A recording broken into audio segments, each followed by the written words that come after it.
말씀 보겠습니다. 요한복음 11장 34절부터 44절 말씀까지 보겠습니다.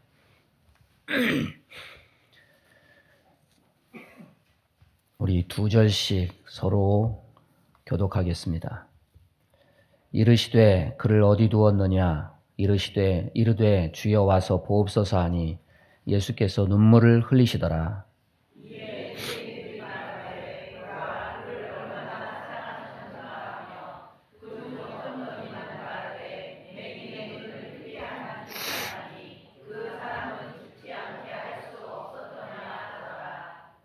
이에 예수께서 다시 속으로 비통히 여기시며 무덤에 가시니 무덤이 굴이라 돌로 막았거늘 예수께서 이르시되 돌을 옮겨 놓으라 하시니 그 죽은 자의 누이 마르다가 이르되 주여 죽은 지가 나흘이 되었음에 벌써 냄새가 나나이다.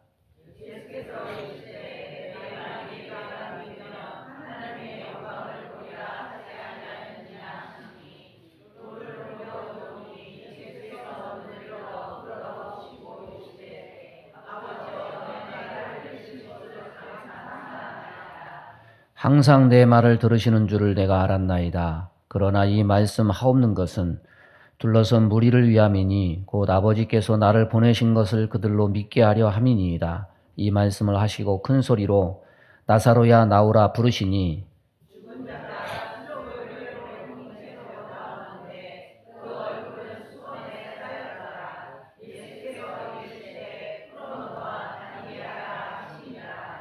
아멘. 말씀 전하겠습니다. 조선시대 조선 이조왕조 500년의 모든 기록들이 조선왕조실록에 나와 있는데 이 조선시대 후궁들 중에 성과 이름이 같이 밝혀진 것은 딱 2명이라고 합니다. 숙종의 애첩 희빈 장씨, 장옥정, 또 조선시대 사랑꾼 정조대왕이 사랑한 의빈 성씨, 성덕임, 이 둘만 이름이 나와 있습니다.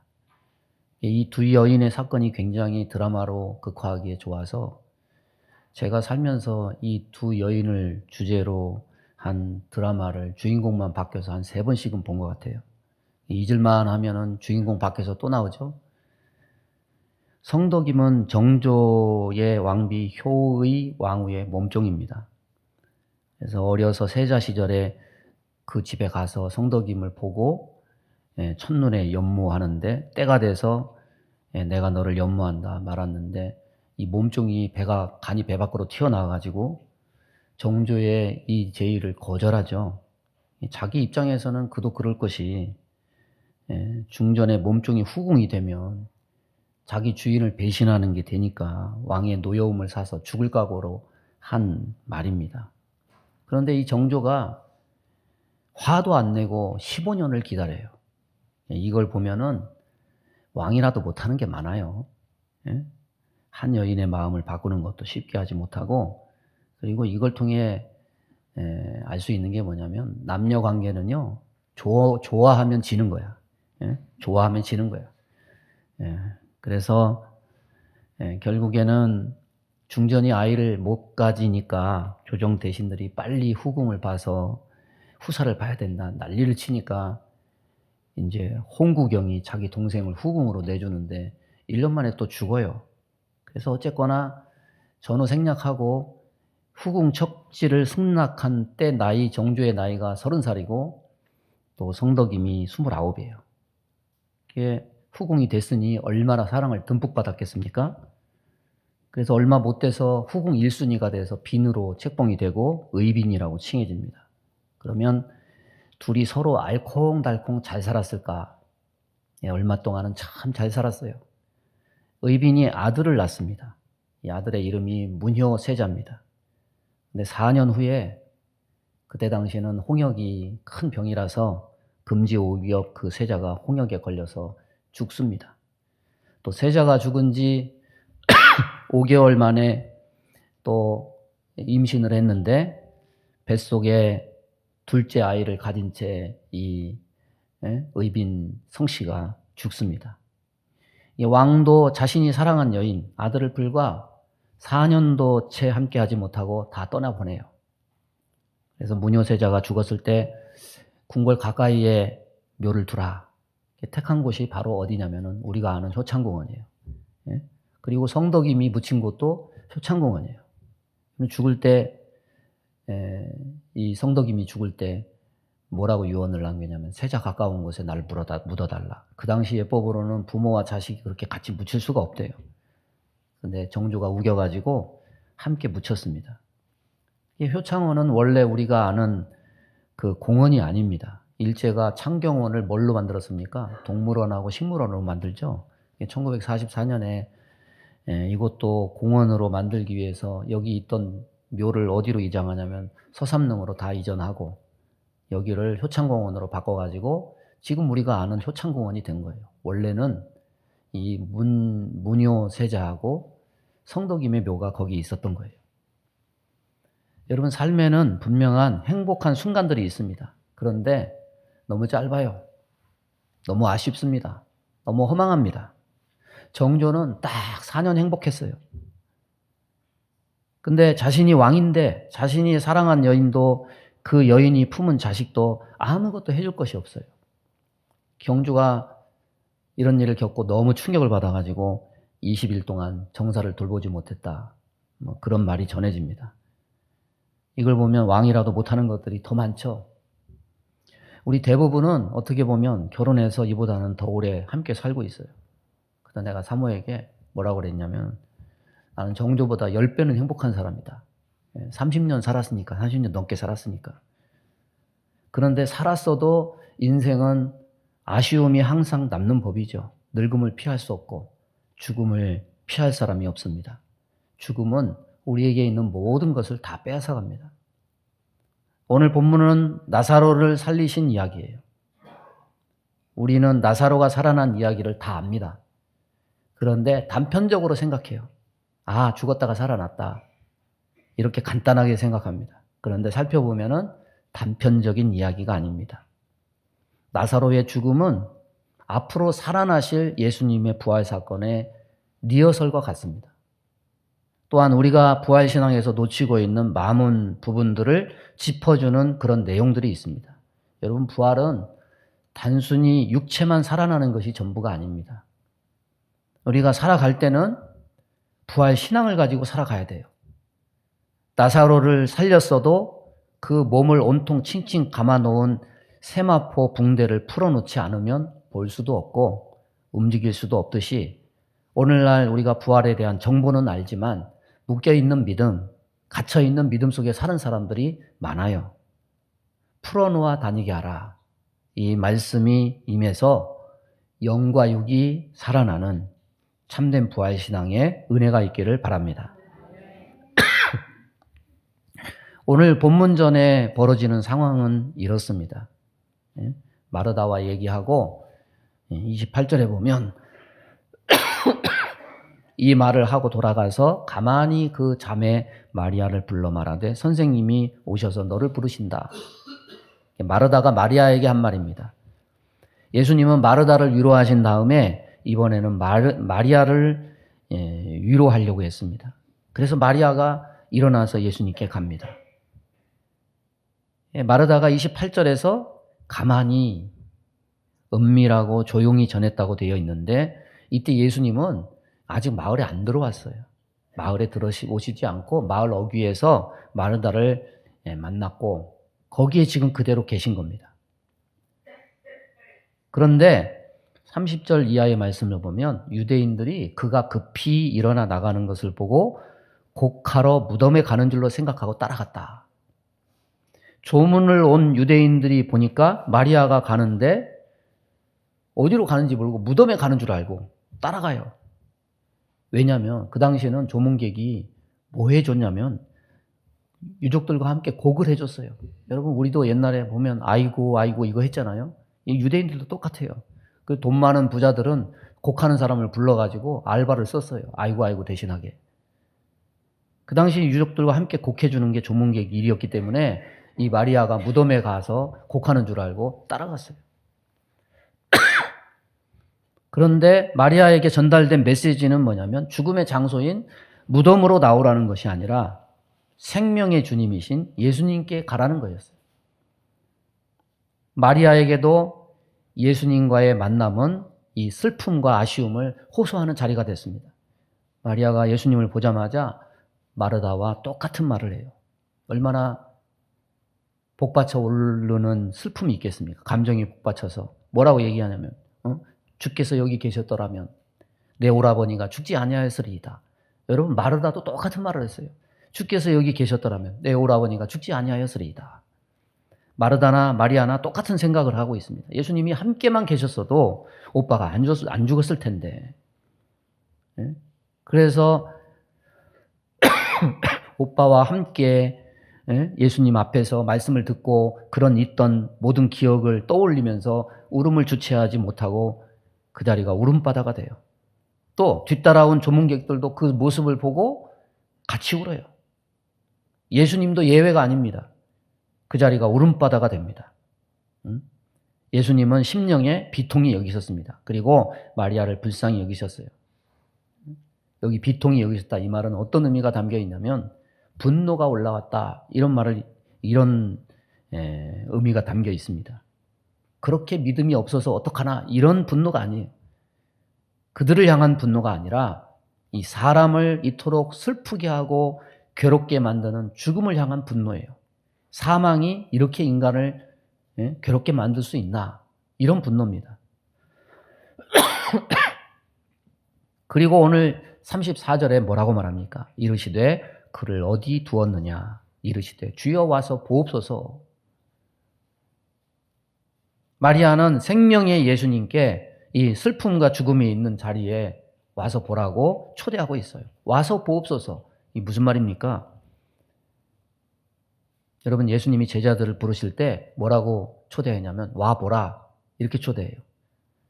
나다나엘이 나사렛에서 무슨 선한 것이 날 수 있느냐, 이렇게 하니까 빌립이 뭐라고 하냐면은 와 보라, 이렇게 얘기해요. 똑같은 말이에요. 예수님은 와서 내가 하는 일을 잘 봐라. 그리고 내가 하나님께로부터 온 메시아임을 깨달아라. 이 뜻으로 와보라 하셨는데 마리아는 왜 와보라고 하신 겁니까? 주님, 와서 이 죽음의 자리를 좀 보십시오. 이 우리가 괴로움을 당하는 이것을 좀 보십시오. 자기 삶의 괴로움의 자리로 예수님을 오라고 초대하고 있는 거죠.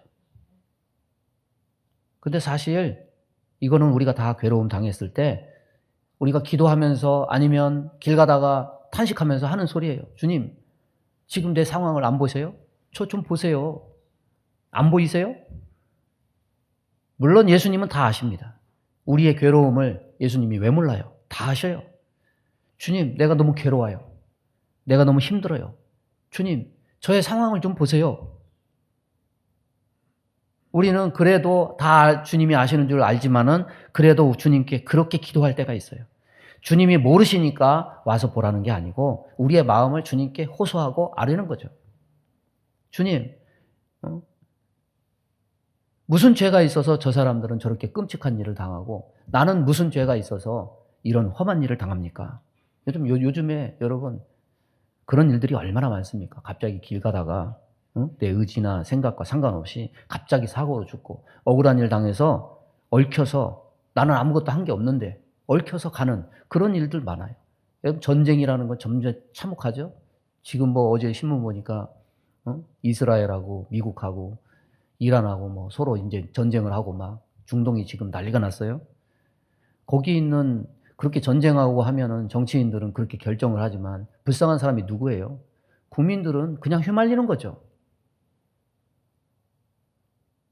여러분, 억울한 일이 얼마나 많고 괴로운 일이 얼마나 많습니까? 그럴 때 우리는 호소하게 돼요. 주님, 이것 좀 보세요. 이게 대체 뭔 일이에요? 왜 우리가 이런 일을 당해야 됩니까? 왜 슬픔을 당해야 됩니까?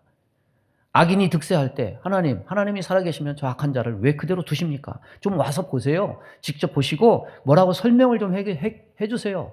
해결을 좀 해주세요. 우리도 이런 얘기할 때가 얼마나 많습니까? 그런데 이거를 지금 마리아는 이 일을 하고 있는 거예요. 근데 이 마리아의 질문 전에 벌써 예수님은 뭐라고 하십니까? 먼저 그를 어디 두었느냐 물으십니다. 예수님이 몰라서 물어보십니까? 죽음의 자리를 가리키는 거죠. 주님은 벌써 아시고 그 죽음의 현장에, 그 고통의 현장에, 그 아픔의 현장에 아시고 함께 가신다는 말이에요. 마리아는 그를 어디 두었느냐? 이 예수님 질문에 주님 와서 보십시오. 이렇게 하면서 무덤이 있는 곳으로 안내하죠. 자, 이때 뭐가 드러나느냐? 예수님의 감정이 드러나요. 예수께서 눈물을 흘리시더라. 따라서 보겠습니다. 예수께서 눈물을 흘리시더라. 미국 교회 영어를 쓰는 그런 곳에서는 성경 퀴즈 할 때 이런 성경 퀴즈를 한대요. 성경에서 가장 짧은 절이 어디냐? 그게 뭐냐면 영어로 보면은 이 요한복음 11장 35절이에요. 헬라어 원어도 그렇고 영어로도 Jesus wept 이렇게 예수님이 울었다. 예수가 울었다. 짧아요. 그런데 예수님이 우셨다. 이거는 여러분 마리아와 유대인들이 우는 거하고 예수님이 우는 거하고는 좀 달라요. 마리아와 유대인들은 통곡하는 거죠. 계속 우는 거예요. 근데 예수님이 우신 거는 뭐냐면 여러분 그냥 사람이 통곡은 안 하는데 눈물이 쭉 흐르는 거 있죠? 쫙 흘러요. 한 번. 예? 마리아의 울음은 소리를 내면서 마르다도 그렇고 조문객들도 그렇고 통곡하는 울음이에요. 예수님의 울음은 그냥 갑자기 눈물이 쭉 쏟아지는 거죠. 이거는 절망하면서 우는 울음이 아니에요. 예? 굳이 두 경우의 다른 단어를 쓴 이유는 예수님이 느끼신 슬픔이 단지 마리아나 유대인들처럼 나사로가 죽어서 소망이 없어졌다고 우는 울음이 아니었기 때문이에요. 여러분, 예수님은요, 곧 나사로를 살릴 거예요. 그러니 뭐하러 죽었다고 막 슬퍼하면서 우시겠습니까? 예수님의 눈물은 인생의 근본적인 슬픔의 원인인 이 죽음이 다스리는 현실에 대한 슬픔을 나타내는 눈물이에요.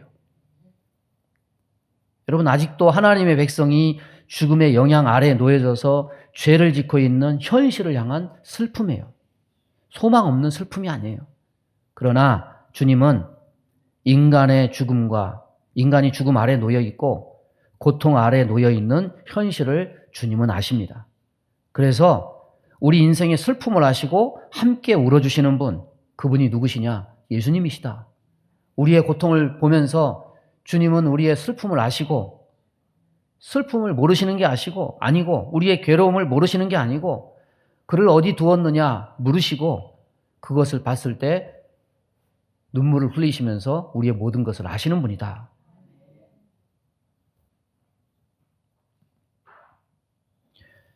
우리가 예수 믿으면서 신앙 고백이 참 중요하죠. 왜냐하면 마음의 결심을 드러내는 것이기 때문에 그렇습니다. 오늘 나사로의 죽음에도 마르다의 신앙 고백과 믿음의 고백이 나옵니다. 이 11장에 나타나 있는 마르다의 고백은 세 가지로 나타나요. 11장 22절에 보면 나는 이제라도 주께서 무엇이든지 하나님께 구하시는 것을 하나님이 주실 줄 아나이다. 24절에 보면 부활신앙이 나와요. 마지막 부활 때에는 다시 살아날 줄을 내가 아나이다. 27절 주여 그러하여다. 주는 그리스도시요 세상에 오시는 하나님의 아들이신 줄 내가 믿나이다. 여러 가지 믿음과 신앙 고백이 여기 나옵니다. 여러분, 우리는 오늘날 예배 때 사도신경 외우죠. 사도들이 정리해서 우리가 고백하는 신앙 고백에는 굉장히 중요한 것들이 나와 있어요. 나는 성부 하나님을 믿습니다. 나는 성자 예수님을 믿습니다. 나는 성령 하나님을 믿습니다. 그리고 삼위일체 하나님이 하신 일을 믿습니다. 성부 하나님이 세상을 창조하시고 성자 예수님이 우리를 구속하시고 성령 하나님이 우리에게 내주 교통하시고 그리고 그 삼위 하나님이 하신 약속들을 믿습니다. 죄사함을 믿습니다. 부활을 믿습니다. 영생을 믿습니다. 이런 주요 골자들을 언급합니다. 그 중에 사도신경에 고백하는 부활에 대한 신앙 고백이 있죠. 이걸 마르다도 똑같이 가지고 있었어요. 그런데 이 마르다의 이 고백이 허술한 것이 예수님 앞에 금방 탄로가 나요. 여러분 39절에 보면 예수께서 이르시되 돌을 옮겨 놓으라 하시니 그 죽은 자의 누이 마르다가 이르되 주여 죽은 지가 나흘이 되었음에 벌써 냄새가 나나이다. 예수께서 이르시되 내 말이 내가 믿으면 하나님의 영광을 보리라 하지 아니하였느냐 하시니 도대체 여러분 앞에서는 뭐라고 그랬습니까? 22절에 나는 이제라도 주께서 무엇이든지 하나님께 구하시는 것을 하나님이 주실 줄 아나이다. 이렇게 해놓고 예수님이 돌을 옮겨놓으라 하시니까 지금 뭐 하시는 겁니까, 주님? 이미 나흘이 돼가지고 시체 썩는 냄새가 나는데 왜 돌을 옮겨놓으라고 하십니까? 앞에 믿음은 뭐고 뒤에 예수님이 그렇게 얘기하니까 왜 그렇게 딴 얘기를 하고 있습니까? 우리는 경험과 현실 속에서 자꾸 하나님을 제한하고 가두려고 해요. 무엇으로 이렇게 합니까? 우리의 불신으로 이렇게 해요. 이렇게 된 연유는 말씀하시는 것에 대한 관점과 요지가 달랐기 때문이에요. 예수님은 말씀하실 때 미래를 두고 하신 게 아니고 현재를 두고 하신 거예요. 마르다는 고백할 때는 미래를 두고 고백한 거예요. 그러니 예수님과 마르야의 대화는 물과 기름처럼 앞뒤가 안 맞는 동문서답이 될 수밖에 없어요. 이 마르다의 고백과 신앙 속에서 우리의 믿음과 신앙을 찾아볼 수 있습니다. 여기서 말씀 듣고 성경 줄치면서 얘기하고 글을 쓰기도 하고 설교를 하기도 하고 또 책을 내기도 합니다. 그러면 우리는 대단하다 그러죠. 그 사람의 믿음이 말과 글과 설교와 책이라고 생각해요. 마치 나무랄 데 없는 마리아의 3번 고백과 같습니다. 그런데 뚜껑을 열고 보면 어떻게 드러나느냐? 아니 왜 무덤을 열라고 합니까? 무엇과 흡사하느냐? 세마포로 꽁꽁 묶여서 무덤 안에 누워있는 나사로와 똑같은 거죠. 무덤 밖에 있는 사람이 무덤 안에 있는 사람이나 무덤 밖에 있는 사람이나 결국 똑같은 거예요. 무덤에는 육체가 묶여있는 나사로가 있지만 무덤 밖에는 몸은 멀쩡한데 믿음이 묶여있는 사람이 많은 거죠. 믿음이 무덤 속에 들어있는 것과 같아요. 깨달은 것은 말씀이 생각에 머물렀을 뿐이에요. 설교했다는 것은 말씀이 입에 머물러 있을 뿐이에요. 글을 써서 남겼다는 것은 말씀이 종이에 머물렀을 뿐이에요. 생각하고 말하고 종이에 썼다고 그것이 우리의 믿음이 아니에요. 여기 있는 목사가 설교하면 설교한 것이 나의 믿음이냐? 그럴 수도 있겠죠. 그러나 진짜 믿음은 강단을 내려와서 시작이 되는 거죠. 깨닫고 말하고 설교하고 글을 쓰는 것은 말씀의 종착역이 아닙니다. 신앙 고백, 믿음의 고백, 말씀이 머물러야 될 종착지는 생각과 입과 종이가 아니라 무엇이냐? 내 삶이어야 된다. 말씀이 머무른 것이 삶이 아니라면 저와 여러분의 믿음은 무엇과 같으냐? 이 세마포로 꽁꽁 손과 발과 이 모든 것이 묶이고 얼굴도 다 묶여서 보지도 못하고 움직이지도 못하는 무덤 속에 있는 나사로와 똑같은 거예요. 어떻게 보면 오늘날 믿음이 감옥 속에 갇혀 있는 사람이 많아요. 신앙 고백이 무덤 속에 있는 사람이 많아요. 믿음의 고백이 나사로처럼 꽁꽁 묶여 있는 사람이 많아요. 실제로는 그러하면서도 사람들은 죽어있는 시체를 보고 마르다처럼 위로하면서 말하기를 좋아하죠. 마지막 날에 부활 때는 다시 살아날 줄을 내가 아나이다. 마르다의 신앙 고백, 꽁꽁 묶인 채 무덤에 누워있는 나사로와 똑같이 닮아 있어요. 여러분, 우리의 신앙 고백이 이렇게 마르다의 신앙 고백과 닮아 있지는 않은가? 여기서 보면 나사로의 육신의 죽음만 죽음이 아니에요. 이 믿음의 약함도 육신의 죽음 못지않은 영이 죽은 거예요. 이 생명 없는 무덤에 누워 있어서 꽁꽁 묶인 채로 누워 있는 나사로의 모습이 저와 여러분의 믿음이라면, 그래서 꽁꽁 묶여서 더 이상 믿음도 고백도 현실 속으로 뛰쳐나올 수 없는 죽은 믿음이라면 이거는 살아있는 게 아니에요. 영이 죽은 거예요. 오늘 말씀에서 예수님은 죽은 나사로를 살리기 위해서 3번 명령하십니다.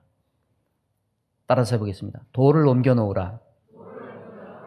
나사로야 나오라. 풀어놓아 다니게 하라. 여러분, 예수님만이 하실 수 있는 것은 뭐고 사람이 할 수 있는 것은 뭡니까? 나사로의 죽었던 영혼을 불러서 다시 육체에 집어넣는 일, 이것은 사람이 할 수 없어요. 하나님만 하실 수 있는 일이에요. 나사로야 나오라 하신 말씀은 나사로 스스로에게 영혼을 육체에 집어넣으라고 하신 말씀이 아니에요. 육체와 영혼을 주관하시는 하나님의 전능하신 정권을 위임받아서 그것을 행하시는 예수님만 하실 수 있는 일입니다. 그런데 돌을 옮기고 묶였던 것을 푸는 것은 예수님이 하신 게 아니에요. 곁에 있는 사람들에게 하신 말씀이에요. 예수님은 자신이 돌을 옮겨 놓아주시거나 나사로의 몸에 감긴 배를 풀어주시지 않으셨어요. 돌을 옮기거나 수족에 쌓인 세마포나 배를 풀어놓는 일은 사람이 할 수 있어요. 주님은 마치 죽은 영혼을 불러서 다시 살게 하듯이 모든 묶인 것을 풀고 움직이게 하고 살아있게 하시려고 이 땅에 탄생하셨어요. 여러분 이사야 61장에 보면은 메시아가 왜 왔는지 거기서 분명히 말해요. 주 여호와의 영이 내게 내리셨으니 이는 여호와께서 내게 기름을 부으사 가난한 자에게 아름다운 소식을 전하게 하려 하심이라.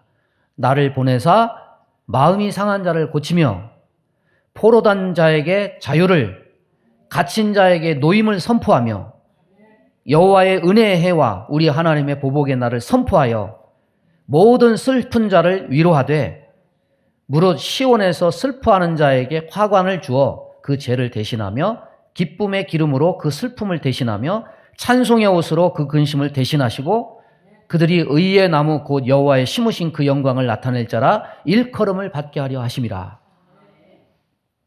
살리게 하시려고, 해방을 주시려고, 우리를 소망을 주시려고 메시아를 보내서 선포하게 하시죠. 그래서 주보에 보면, 우리 교회 주보에 보면 선포가 3가지예요. 하나는 말씀 선포, 하나는 치유 선포, 하나는 강복 선포. 말씀은 선지자의 역할이고 치유하는 것은 마귀를 쫓고 병을 고치는 것은 왕이 하는 일이고 복을 주는 것은 제사장이 하는 일이고 예수님의 3중직 아니에요? 제사장, 왕, 선지자. 여기 있는 내가 예수님이 아니고 그 일을 하라고, 선포하는 일을 하라고 주님이 주의 종들을 세우신 거죠. 예수님은 죽은 나사로의 육체도 살리시지만 이를 지켜보는 이들의 믿음도 움직이게 하고 살리고 계셔요. 하나님께서 해주시는 일이 있고 우리가 해야 될 일이 있어요. 우리가 해야 될 일은 말씀에 대한 반응, 믿음을 붙들고 주님이 하신 말씀대로 행하는 거예요. 그래서 우리는 주님의 말씀대로 돌을 옮겨놓고 풀어 다니게 만드는 믿음을 가져야 됩니다. 하나님은 믿음을 가질 근거들은 풍성히 제공해 주시지만 믿음 자체를 숟가락으로 움푹 떠가지고 우리의 마음에 넣어주시지는 않아요. 순종은 하나님이 주시는 게 아니에요. 인간이 하나님 앞에 드려야 되는 거예요. 하나님이 이스라엘 백성들에게 믿음 가지라고 그 증거들을 눈으로 보고 만지고 들을 수 있도록 풍성히 주십니다. 만나와 메추라기로 먹이시고 반석을 깨서 물을 마시게 하고 홍해를 열어서 마른 땅같이 걷게 하시고 강야에서 구름 기둥과 불 기둥으로 인도하셨지만은 믿음 자체를 차에 기름 넣듯이 주요하지는 않으셨어요. 그들이 해야 될 일은 뭐냐면 하나님의 말씀을 붙잡고 믿는 거였어요. 그걸 원했지만은 그걸 못하니까 40년 광야만 돌다가 노예 상태인 자유인이 되었다가 다시 광야에서 방랑다로 죽어가요. 여러분, 나사로의 무덤에 있던 돌이 우리의 마음을 막는 거죠. 나사로의 얼굴을 가리고 수족을 동였던 천이 우리의 눈을 가리고 우리의 수족을 묶는 거죠. 이게 뭐냐? 불신앙과 불순종이죠. 그런데 주님은 말씀하셔요. 선포하셔요. 뭐라고 선포하시느냐? 돌을 옮겨라. 풀어놓아 다니게 하라. 여러분, 보지 못하고 묶여 있으면 주님이 아무리 살라고 얘기해도 무덤 문이 열리지 않고 이 배가 풀어지지 않으니 움직일 수 있습니까? 예수님은 나사로에게 나오라고 명했지만 도무지 수족을 배로 동여서 움직일 수 없고 얼굴은 수건에 쌓여서 앞을 볼 수 없어요. 그래서 분명히 말씀하세요. 풀어놓아 다니게 하라.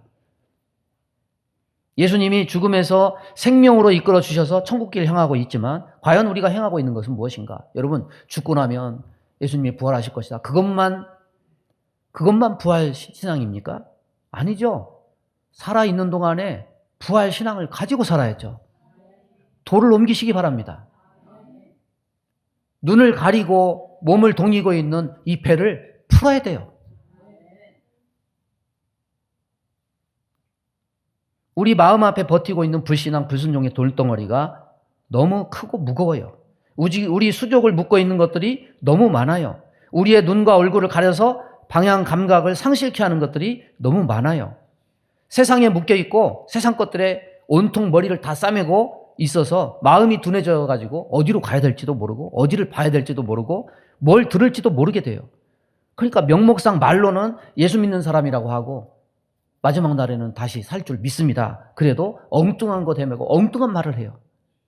여러분, 생각이 삶으로 나오지 못하면 수족에 묶인 채 무덤 속에 있는 거예요. 입술의 고백과 주장이 삶으로 순종하지 못하고 있다면 아직 수족이 묶인 채 무덤 속에 있는 거예요. 영혼이 죽은 거예요. 기록된 글의 내용이 삶으로 나오지 못했다면 아직 무덤 속에 있는 거예요. 여러분, 묶여 있으면 안 돼요. 풀어놓아 다니게 하라. 따라서 보겠습니다. 풀어놓아 다니게 하라. 단지 부활은 단지 육신 덩어리만 다시 살아난다는 거 의미하지 않습니다. 살아있는 동안에 보지 못하고 움직이지 못하면 산 게 아니에요. 이 눈과 수족을 동해놓은 것을 다 풀어버려야 돼요. 그래야 움직일 수 있어요. 불신앙과 불순종으로 묶여진 것을 풀어버려야 돼요. 이것이 참 산 믿음이고 이것이 곧 부활신앙으로 산 자가 되는 겁니다. 이렇게 살아가는 저와 여러분 되기를 주님의 이름으로 축원합니다.